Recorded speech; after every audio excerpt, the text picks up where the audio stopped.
Hi, my name is Kapil Pendse. I'm a solutions architect here at Amazon Web Services. Today, I'm here to talk about ML Ops, that is the art of running machine learning operations at scale. We will start by unpacking the typical development cycle of machine learning, and then we will talk about the challenges of operating machine learning at scale. We will close out this session with a deep dive discussion about how you can build out an operational framework for ML on AWS in a way that overcomes those challenges. So let's begin by establishing a good understanding of a typical ML development cycle. In its most simplified form, you start with the build phase in which you explore the data and develop your algorithm, and then you move into the train phase. During the training, your algorithm processes the training dataset to generate a model. Once you have a model that performs satisfactorily, the next phase of the cycle is deployment. In this phase, you deploy your trained model into a production system. So it looks fairly straightforward so far, right? You build, you train, and then you deploy. But if you look a bit closer, you realize that you can't simply deploy something and forget about it. You have to monitor it to make sure that it continues to work the way it is supposed to. And just like we can never be sure that a piece of software is 100% bug-free, we can never be sure if the ML models will work as expected all the time. There could be unexpected issues that crop up. One such issue is something called data drift. It is caused by a shift in the statistical characteristics of the data. Let's take a real-world example. Let's say you have a model that makes house purchase predictions. Such a model is very likely to have been trained using datasets that include home loan interest rates. Now, if interest rates change substantially due to changes in economic conditions, this model will start to see input values that are substantially different from what it was trained on, and its predictions will start to become less accurate. Detection of this problem is hard, but it is vital so you can retrain your model with new data. And by the way, going from build phase to the train phase, it's never a one-way street. Most of the times, it is a highly iterative process. Your model is not going to be perfect the first time, and you will want to go back and forth trying different variations of features, optimizers, network architectures, and so on. And you need good tools to be able to run such experiments and compare the results. And finally, if we zoom out a little bit, we realize that the ML development cycle is actually part of the virtuous cycle of data. The idea here is that you capture new data as your customers interact with your products. And then you analyze this data to understand your customers' preferences. Based on this understanding, you build new features that your existing customers will like and new features that will help you win new customers. And with these new features, as more customers interact with your product, you can collect even more data. The point here is you need sophisticated tools to manage all that data and to annotate this data so that it can be used for machine learning. So you can see it's not just a linear build, train, deploy process. There's a lot of complexity involved here, especially when you operate at scale. Now, I'll be honest with you. I'm not a machine learning practitioner. I'm a software engineer at heart. But I have worked with a lot of people who are real ML practitioners. So, I want to tell you my story and my learnings through that journey, because when I look back, I realized that a lot of challenges that I faced back then were really challenges of operating machine learning workloads at scale. So, at one of my previous jobs, I was hired to build this SaaS platform, software as a service platform that handled streaming videos from surveillance cameras, which can then be processed by machine learning modules. And these modules were supposed to output events whenever they detected something of interest. I was told that these ML modules will be built by a separate team, and my task was really to architect this SaaS platform that would make those ML-based features available to users around the world.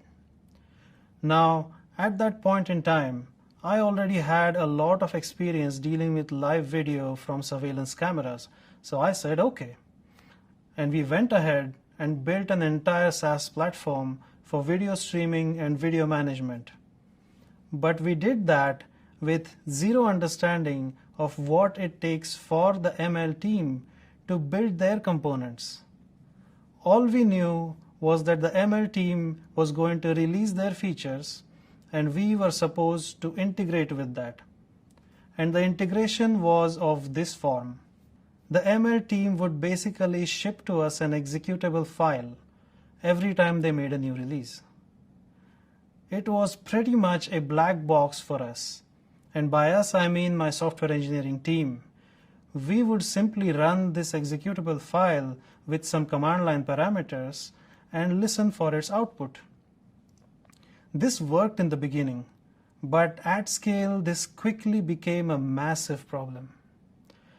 Our teams were out of sync. We had no common workflows. As a result, our release cycles were first to break down. One side or the other would never be ready with the same integration code, and so integration tests started to fail very often. Even when we did manage to release into production, the production deployment became a black box for the ML team because they had no visibility, they had no monitoring, no on-demand access to the logs, so troubleshooting became a massive issue for them. Then there was the issue of version control. There was no way for us to track the different versions of the ML modules. I mean, it became so bad that we had to resort to putting that executable file in our Git repository so that we could at least roll back to a known stable state of integration. In hindsight, it was a series of bad decisions and lack of proper tooling. And I think the root of all that was that the ML and the software engineering teams didn't talk to each other. We didn't understand each other much. We were just two separate silos. I mean, I've come a long way since then. I understand machine learning a lot better now. But my story is probably not very unique. It probably resonates with some of you. And with the growth of ML adoption, many are still at the beginning of that ML journey. And so through this session, I hope to give you a lay of the land of what it takes to operate machine learning at scale. Many of the challenges of operating machine learning at scale are very similar in nature to the challenges of operating software at scale. So I think it will help to look at it from that perspective of software engineering. Let's start with this question. Haven't we seen this before? And if you're familiar with operating software at scale, then the answer to that is yes, we have. ML has evolved from a purely scientific research domain into an engineering practice. Looking back at the evolution of software development, we can draw many parallels. Years ago, computer science was a domain of pure scientific research, but today it has evolved into multiple engineering practices, such as electronics engineering, software engineering, and so on. It is orders of magnitude harder to build and maintain an apartment complex than a standalone house. That's really the difference we want to focus on in this session. Today, software is everywhere. It's in your workstations, it's in your car, it's in your living room, inside the smart TVs and smart lights. It's in your kitchens, in the refrigerators, and it's also in your pockets. That is the scale we are talking about. Think about how you interacted with software about 10 or 15 years ago. Probably only on your desktop computers, but now it's everywhere. And by the way, machine learning is also already there. So, are we ready to handle that ubiquity of machine learning? To answer that question and to cope with that, we need to turn back the pages. We can learn some lessons from the history of computing. As software became so ubiquitous, the complexity around building and operating software increased mainly along these three dimensions. First, the delivery model. We went from shipping CDs to operating software as a service. Nowadays, you build and operate the software and deliver it as a service. So the reliable operations of that service is your responsibility. And that represents a step change in the complexity of your software development and operational processes. Second, team size. As software becomes feature-rich and as your business grows, development teams become larger and complex. With that growth come challenges of communication, coordination, and collaboration. And third, sheer scale. As the number of users, the amount of infrastructure needed to support that user base, and the amount of data being generated by that massive user base. Now, let's use the same lens to look at the situation of machine learning operations today. Let's talk about the delivery model first. Until a few years back, ML was still very much a research domain. ML practitioners would develop algorithms, models for specific data sets, and the work would usually be focused around developing new algorithms and neural architectures. However, in the last few years, a lot of algorithms have matured. Many diverse types of business use cases can now be addressed using some very versatile machine learning algorithms. This has resulted in the increase in adoption of machine learning. And because a lot of software solutions are increasingly being delivered through this software as a service model, it has naturally resulted in the demand for machine learning to become available as a service. And when you want to deliver ML as a service, you have to extend those SaaS constructs to make them suitable for machine learning as well. For example, how do you do continuous integration and delivery for machine learning? How do you implement automated workflows for machine learning? These become necessary because you want to be able to smoothly roll out newer versions of your ML models into production. You want to be able to perform experiments in real time to see how different models perform and compare them against each other. How do you do that for machine learning models? What I'm saying is the complexity of delivering machine learning solutions is significantly higher in this new delivery model. Next, let's talk about team size. As the team size grows, you want to make sure that everyone on the team has access to a standardized Jupyter Notebook environment. Why? Because such standardization helps with collaboration. People can share notebooks, features, and pre-trained models. You might have people who specialize in different aspects of machine learning. Some team members might focus on feature engineering while others might focus on algorithm development. And maybe some other members only focus on model tuning. This is where having the right workflows and standardizations becomes very important because your code is no longer built by a single person. Many people contribute to it. And lastly, let's talk about scale. As you deploy machine learning in production, you expose your ML models to a scale that can be anything.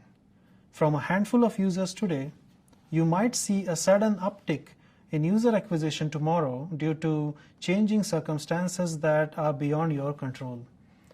You might need to acquire bigger GPU farm, you might need to run a lot of distributed training to handle the increasingly larger data sets, you might have to do hyperparameter tuning at a much bigger scale, and with the increasing number of users, your data sets are going to keep getting bigger. So you will need tools to store, label, and curate all of that data. And in order to handle that type of scale, you need access to highly scalable infrastructure and be able to consume it dynamically. If you don't lay the right foundation, the complexity of managing infrastructure can actually grow faster than the increase in user acquisition. Let me say that again. If you don't lay the right foundation, the increase in complexity might happen faster than the increase in your user base. Going back to the drawing board to rebuild everything at a time when your business is seeing an uptick in user acquisition is a really bad place to be, because there is so much pressure to keep the user base growing, and you will end up having to take shortcuts that you really don't want to. Now, that's enough talking about the different challenges of ML Ops. Let's dive into solutions now. Let's see how we can deal with all these challenges on AWS. We'll start with workflow orchestration. And not just because it is a key element for good ML operations, but also because a lot of people think that workflow orchestration is the nirvana of ML Ops.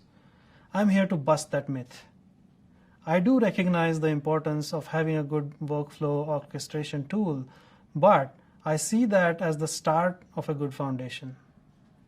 There are a number of good workflow tools out there, and I want to highlight some of them that not only run on AWS, but also have integrations with various AWS services and features. Metaflow is a cloud-native framework that helps ML practitioners build and manage real-life data science projects. Metaflow was originally developed at Netflix, and it leverages the elasticity of cloud by design. Metaflow was released as an open source project by Netflix in partnership with AWS to provide seamless integration between Metaflow and AWS services such as Amazon S3, AWS Batch, and Amazon SageMaker. Flight is a cloud-native machine learning and data processing platform open sourced by Lyft. Flight frees you from managing infrastructure, allowing you to concentrate on business problems. It is built on top of Kubernetes and gets all the benefits that containerization provides. Flight has a growing collection of plugins including AWS Batch, Kubernetes, Hive, and Spark. Apache Airflow is a highly extensible open source workflow management platform that was originally developed at Airbnb. It has integrations with several AWS services, including AWS Batch, Amazon S3, and Amazon SageMaker. Many customers want to use the capabilities of Amazon SageMaker for machine learning, but they also want their infrastructure teams to continue using Kubernetes for orchestration. Amazon SageMaker addresses this requirement by letting Kubernetes users train and deploy models in SageMaker using the SageMaker Kubeflow operators and pipelines. We also see some of our customers build serverless machine learning workflows using AWS step functions.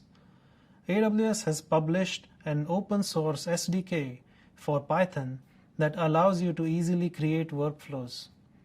You can pre-process data using AWS Glue and then train and deploy machine learning models using Amazon SageMaker. As AWS Step Functions is fully serverless, your workflows can scale without having to worry about the infrastructure. Now, let's go back to this development cycle of machine learning.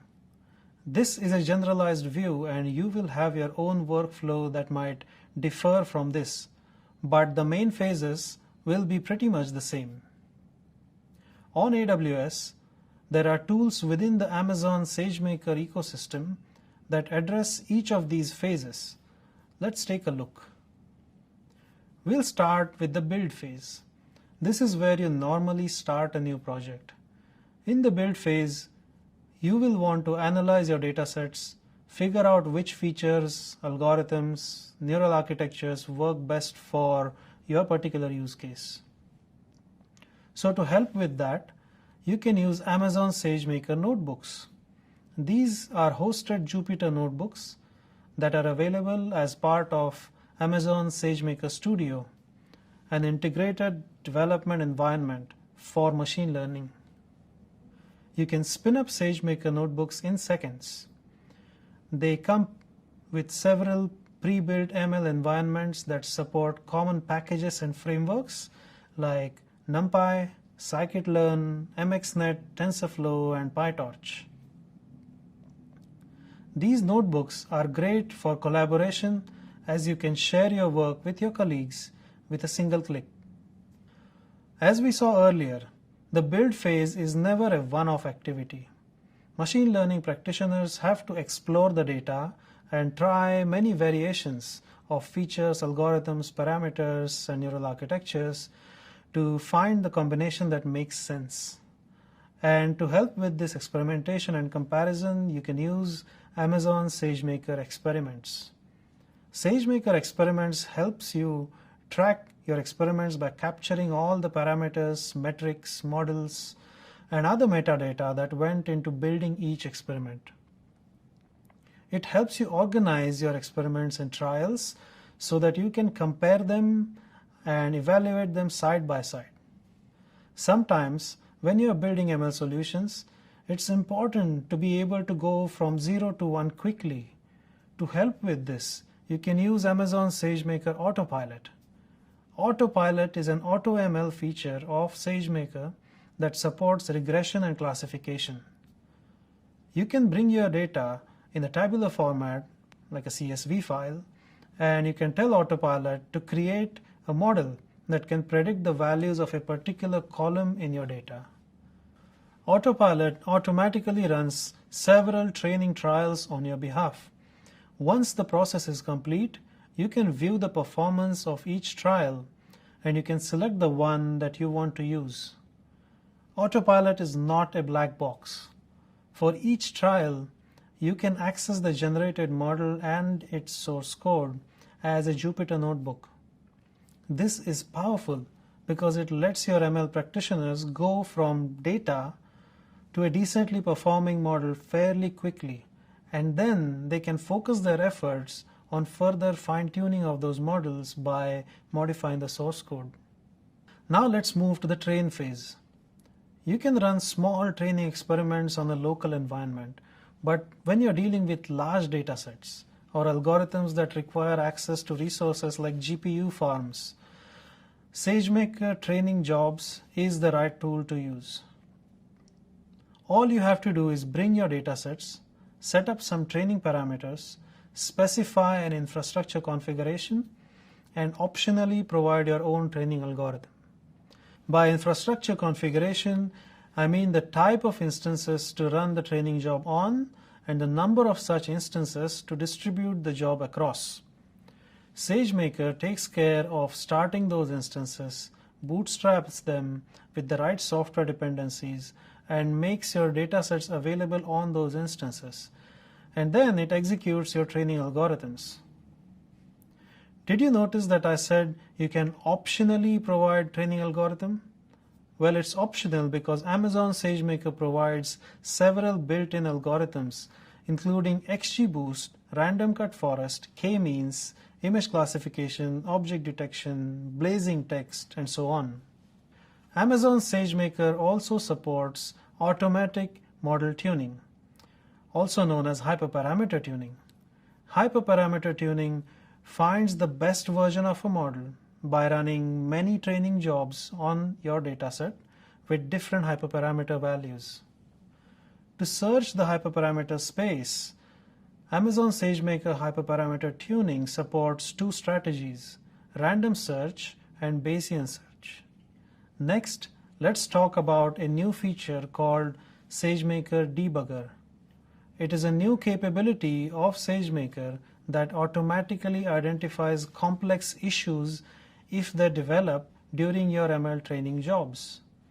SageMaker Debugger analyzes the internal state of your model while it is being trained to detect common problems such as exploding or vanishing gradients, loss not changing, and so on. If SageMaker Debugger detects a problem, it stops the training job and logs additional information. As the internal state is stored to Amazon S3, you can use SageMaker Debugger SDK to explore the evolution of tensors over time, understand why the issue occurred, and then fix the root cause. So you can see how these features of SageMaker solve specific challenges of operating a machine learning practice at scale. SageMaker notebooks and experiments help improve collaboration across large teams. SageMaker Autopilot and Debugger help improve productivity. SageMaker training jobs and hyperparameter tuning jobs help to orchestrate that underlying infrastructure automatically.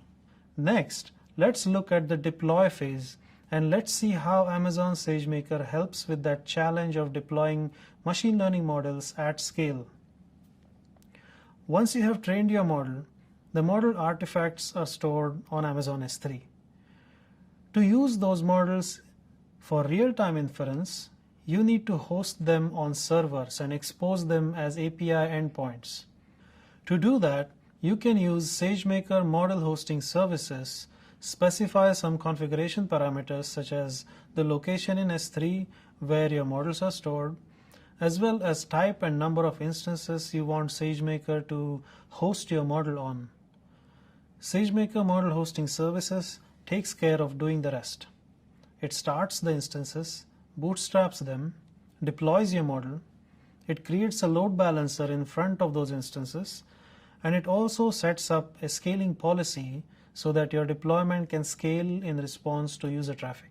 Sometimes there are use cases that require running batch inference on very large data sets. This is easy to do with Amazon SageMaker Batch Transform. Once again, with a model already trained, all you have to do is specify some configuration parameters, like the location in S3 where your model is stored, as well as the type and number of instances you want SageMaker to deploy your model to. You also specify the S3 location of your input data, as well as an output location where you want the inference results to be stored. SageMaker Batch Transform manages the rest. It starts those instances, bootstraps them, deploys your model. It reads the input data from S3 and distributes that data across all the instances in the fleet. And then it also collects the inference results produced by your model and stores that output to the output location that you have specified. After all the input data has been processed, SageMaker automatically shuts down the underlying infrastructure.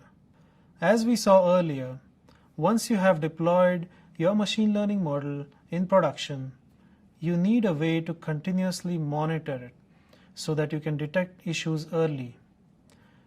And we spoke about one particular issue, data drift.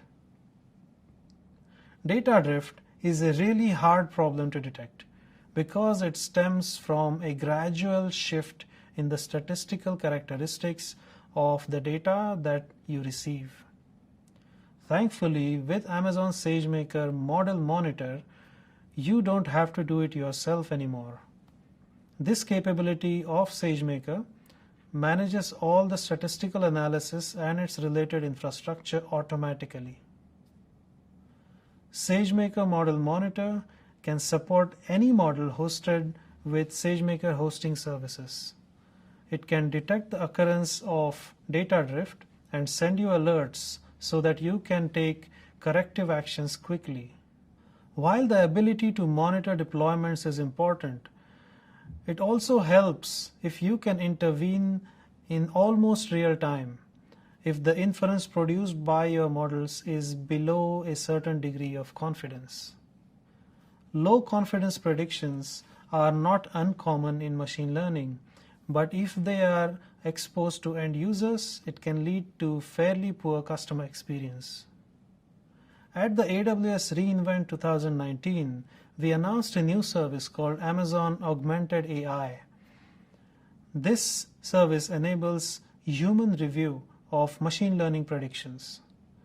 It allows you to intercept low confidence predictions and have them reviewed by humans before they make their way to the end users.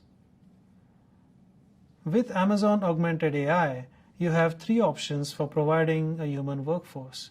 You can use Amazon Mechanical Turk, you can onboard your own internal workforce, or you can find a service provider via the AWS Marketplace. The AWS Marketplace has vendors that specialize in human review tasks. The last thing I want to talk about is data management. As new data becomes available, it has to be annotated properly before it can be used for machine learning. Whether it is image classification, text classification, object detection, or even semantic segmentation, you can use Amazon SageMaker Ground Truth to manage the data annotation jobs. The way it works is, it takes a portion of your dataset and distributes that to a team of human labelers. Then, by learning from this initial batch of labeled data, Ground Truth attempts to automatically label the rest of your data. Of these automatically generated labels, only those with high confidence scores are used, and the rest of the data is distributed to the human workforce. It is an iterative cycle in which the automatic labeling process gets better over time. In this way, Ground Truth not only standardizes your data annotation workflow, it also reduces the time and effort required to create datasets.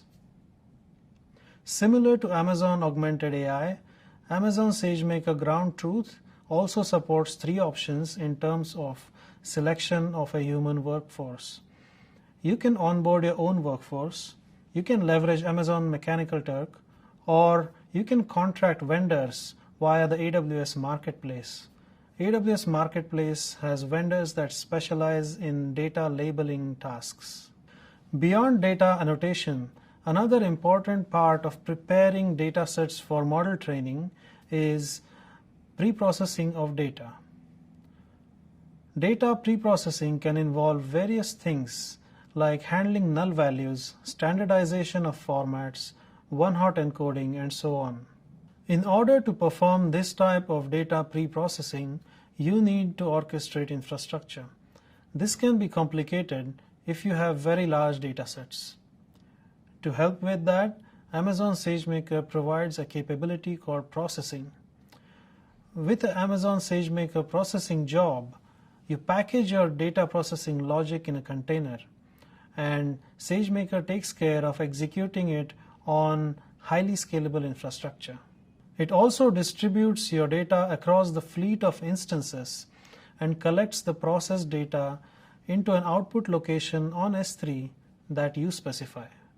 Now, all the features that you see highlighted here are available to ML practitioners from a single, fully integrated development environment called Amazon SageMaker Studio. This integrated experience is currently available as a preview in the AWS region in Ohio. I would like to invite you to give it a try and send us feedback. Now, let me recap by revisiting these guys here. Remember them? Yeah, they need to become friends. And I don't mean that they have to exchange cupcakes, but they need to start talking to each other. There is a lot that developers and architects can learn from ML practitioners, and vice versa. Software engineering has solved a number of challenges that come with operating at scale, so ML practitioners can learn from that as well. And there are no tools that can help you with this one. It's more about having that environment and that workplace culture which fosters cross-domain learning and collaboration.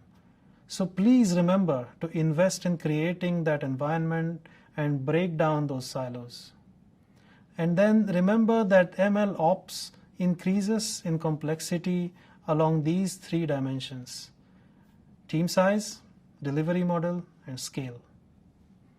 Managing that increasing complexity can be quite tedious and involves a lot of repetitive, undifferentiated heavy lifting. The good news is that you can offload most of that to AWS services like Amazon SageMaker and Amazon Augmented AI. Amazon SageMaker Studio and its features like notebooks and experiments help you streamline collaboration across large teams. To deal with scale, Amazon SageMaker's features like training, hyperparameter tuning, model hosting services, and batch transforms really take away that undifferentiated heavy lifting of managing highly scalable infrastructure. And lastly, Amazon SageMaker's integrations with most of the popular workflow orchestration tools help you to streamline the delivery of new models to production. And the Model Monitor feature of Amazon SageMaker as well as Amazon Augmented AI help you to keep a watchful eye on the performance of those models. With that summary, I will now take your leave. But before I go, I want to thank you for attending my session, and I'll really appreciate your feedback so that we can better understand the topics and services that you are interested in. So please do take the time to fill out our survey and let us know what you think. Thank you.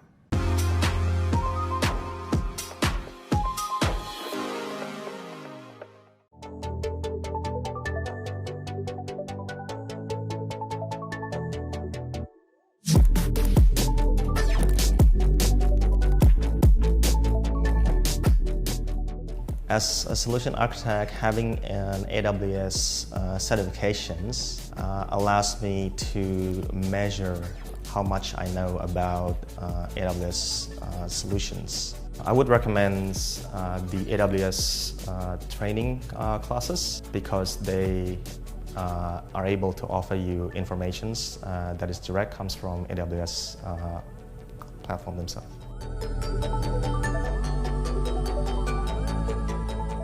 I started with Solution Architect Associate and then SysOps Administrator Associate. My journey towards SysOps Administrator Associate came out when I was trying to build a solution. Then suddenly, it came out like it is going to cost me a huge bill. That's where the SysOps Administrator Associate gives that kind of knowledge. Day to day, most of the administrators spend a lot of time on fixing the application issues, where the SysOps administrator, particularly on a AWS platform, will give much more insights how to troubleshoot and fix the application side. So definitely it's worth spending some time to do the multiple certifications. Professional level certification is quite challenging to get. It definitely validates a person who has actual skills. And I would suggest to take it to engineer who really think he's at that level, when he can prove that he can work on quite challenging problems.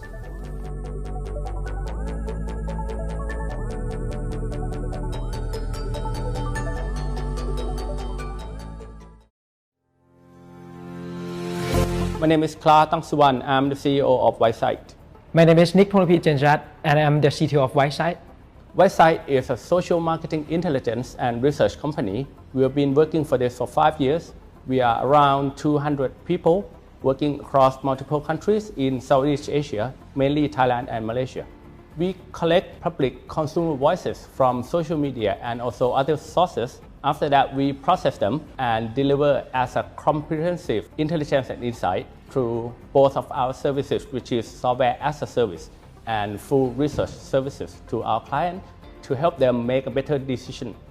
Social media is one of the fastest growing business in Southeast Asia region. At the moment, we've been able to manage about 20 billion voices in real time, so that we need world-class infrastructure.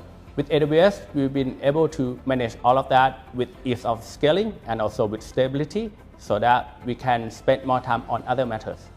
In the past, we use our own servers, we use our own local cloud providers. At that time, we had to use a lot of manpower to set up and maintain all of those infrastructures. By using AWS, we've been able to reduce a lot of those non-strategic tasks like upgrading servers, maintaining servers from weeks to days or even hours. Currently, we are using AWS mainly for data processing, storage, as well as application front end. Though we are planning to expand to SageMaker in the near future. We deploy our NLP and sentiment services on the AWS. We also collect data from the web and as well as social media data. And currently, we are collecting approximately 20 million messages per day on our system. We are using over 200 instances of EC2 servers for data collection. We are also using some managed services such as the IDS for collecting application data, which has over 1.5 terabytes of data. We are also using Redis Elastic Cache for caching as well as SQS for message queuing. We are processing over 100,000 messages per day. By using AWS, our company is able to expand and test new markets more easily. AWS also has a large storage and fast system so that we can scale our services to support the increasing data. AWS enables us to continuously release new software to adapt to market changes as well as customer demands. It allows us to manage a large infrastructure in a small amount of time. Because of that, we are able to release new software or update every day. We are also able to expand to other new markets faster and easier. We have already expanded to Malaysia and Myanmar, and we are currently looking to expand into Indonesia and Vietnam next. Stability that AWS provides to us helps us a lot in terms of upgrading and maintaining our services without any impact to our end customer. And also AWS available in multiple regions. So we select AWS Singapore region just to serve our customer in all countries in Southeast Asia, so that our user can experience low latency and also fast loading of our services. Not only disk capacity and network latency that AWS provides, AWS also has a lot of managed services that help us lower our overhead costs from prototyping all the way to releasing our services to all customers in multiple countries. Growing faster, cost effectively, maintaining our leadership.